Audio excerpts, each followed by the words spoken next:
VK പ്രകാശിന്റെ സംവിധാനത്തിൽ Ashwanth Jose, Meera Jasmine, രചന നാരായണൻകുട്ടി തുടങ്ങിയവർ കേന്ദ്ര കഥാപാത്രങ്ങളെ അഭിനയിച്ച പാലും പഴം എന്ന സിനിമ ഇന്നലെ സൈനാപ്തി OTT വഴി റിലീസ് ചെയ്തിരുന്നു. പടം ഇപ്പോഴാണ് കണ്ടു തീർത്തത്. അപ്പോൾ പടത്തെക്കുറിച്ചിട്ട് വ്യക്തിപരമായ അഭിപ്രായത്തിലേക്ക് കിടക്കാം. ഈ സിനിമ നല്ല ക്ലീശ രംഗങ്ങൾ ഉൾപ്പെടുത്തിയിട്ടുള്ള ഒരു സിനിമയാണ്. വാഴ എന്ന സിനിമയ്ക്കൊപ്പമാണ് ഈ സിനിമ റിലീസ് ചെയ്തത്.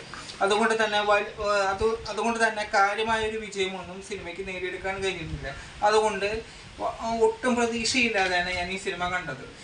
ഈ സിനിമയുടെ ഒരു കഥ എന്താണെന്ന് വെച്ചിട്ടുണ്ടെങ്കിൽ, ജോലിയും കൂലിയും ഇല്ലാതെ വിഷമിച്ച് ഇരിക്കുന്ന നായകന് ഒരു ബിസിനസ് ചെയ്യാൻ ആഗ്രഹിക്കുന്നു. പക്ഷെ അതിനൊന്നും വീട്ടുകാർ സപ്പോർട്ടല്ല. തുടർന്നുണ്ടാകുന്ന സംഭവ വികാസങ്ങളാണ് സിനിമയിൽ പറയുന്നത്. ചില സീനുകൾ കണ്ട് ചിരിക്കാമെന്ന് തോന്നുന്നുണ്ടെങ്കിലും ചില കോമഡി രംഗങ്ങൾ ശരിക്കും കോമാളിത്തരായിട്ട് തോന്നിയിട്ടുണ്ട്. ചില സീനുകൾ നന്നായി ബോറടിപ്പിച്ചിട്ടുണ്ട്. പിന്നെ മീര ജാസ്മിൻ്റെ ക്യാരക്ടറിലേക്ക് എടുത്തു വരുമ്പോൾ അവർക്ക് കോമഡി അത്ര വർക്കൗട്ട് ആവുന്നില്ല എന്ന് തോന്നിയിട്ടുണ്ട്. അവർ ചിരിപ്പിക്കാൻ കൂടെ ശ്രമിച്ചെങ്കിലും അത് അവിടെ നിന്ന് ഇവിടുന്നൊക്കെ ആയിട്ട് പാളിപ്പോയതായിട്ട് തോന്നിയിട്ടുണ്ട്. പിന്നെ മീര ജാസ്മിനും അശ്വിൻ ജോസും തമ്മിലുള്ള കോമ്പിനേഷൻ രംഗങ്ങൾ കുറച്ച് ഇമോഷണൽ ട്രാക്കിലേക്ക് കൊണ്ടുവരാൻ സാധിച്ചിട്ടുണ്ട്. അതൊക്കെ നല്ല രീതിയിൽ തന്നെ എടുത്തിട്ടുണ്ട്.